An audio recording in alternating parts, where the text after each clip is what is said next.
Hello, ഇന്ന് നമ്മൾ അമ്പലത്തിലേക്ക് പോകാൻ വേണ്ടിയിട്ട് റെഡി ആയിക്കൊണ്ടിരിക്കുകയാണ്. നമ്മുടെ തൊട്ടടുത്തുള്ളത് ഓച്ചിറ ക്ഷേത്രമാണ്. അപ്പോൾ നമ്മൾ അങ്ങോട്ടേക്കാണ് പോകുന്നത്. എല്ലാ പ്രാവശ്യവും അവിടെ ചെല്ലുമ്പോൾ ഓരോ പ്രത്യേകതരം പോസിറ്റീവായിട്ടുള്ളൊരു ഫീലിങ്സ് ആണ് നമുക്ക് ഉണ്ടാകുന്നത്. അപ്പം നമ്മൾ അവിടുത്തെ ആൽത്തറയിലൊക്കെ പോയി തൊഴുതു പ്രാർത്ഥിച്ചു. അവിടുത്തെ ഒരു വിശേഷപ്പെട്ട വഴിപാടാണ് എട്ടുകണ്ട ഉരുളിച്ച. എനിക്ക് അതിലും പങ്കെടുക്കാൻ സാധിച്ചു. ഈ അമ്പലത്തിൻ്റെ മറ്റൊരു പ്രത്യേകതയാണ് അവിടുത്തെ നക്ഷത്രവനം. അതിൻ്റെ ഒരു വീഡിയോ ഞാൻ മുമ്പേ ചെയ്തിട്ടുണ്ട്. അത് ഈ വീഡിയോയുടെ താഴെ ഞാൻ കൊടുത്തേക്കാം. നല്ലോണം ആമ്പൽപ്പൂ വിരിഞ്ഞിങ്ങനെ നിൽക്കും അവിടുത്തെ കുളത്തിൽ. അത് കാണാൻ തന്നെ നല്ല രസം കേട്ടോ. പിന്നെ ഓച്ചിറ അമ്പലത്തിൽ ചെന്നാൽ അവിടുത്തെ അന്നദാനം വാങ്ങി കഴിക്കാതെ ആരും പോകാൻ പാടില്ല. കാരണം അവിടുത്തെ ഒരു പ്രത്യേകതയാണ് കഞ്ഞിയും മുതിരയും.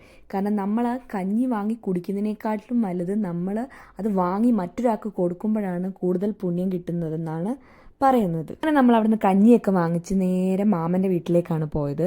അവിടെ ചെന്നപ്പം മാമൻ്റെ മക്കൾ രണ്ടുപേരുടെ മത്സരിച്ച് വിറവ് വെട്ടിക്കീറുന്നതാണ് ഞാൻ കണ്ടത്. അങ്ങനെയുള്ള പണികൾ ചെയ്യാൻ ബുദ്ധിമുട്ടും നാണക്കേടും കാണിക്കുന്ന കുട്ടികളല്ല ഇപ്പോൾ ഉള്ളത്. അപ്പോൾ ഇതൊക്കെ കണ്ടപ്പോൾ സന്തോഷം തോന്നി.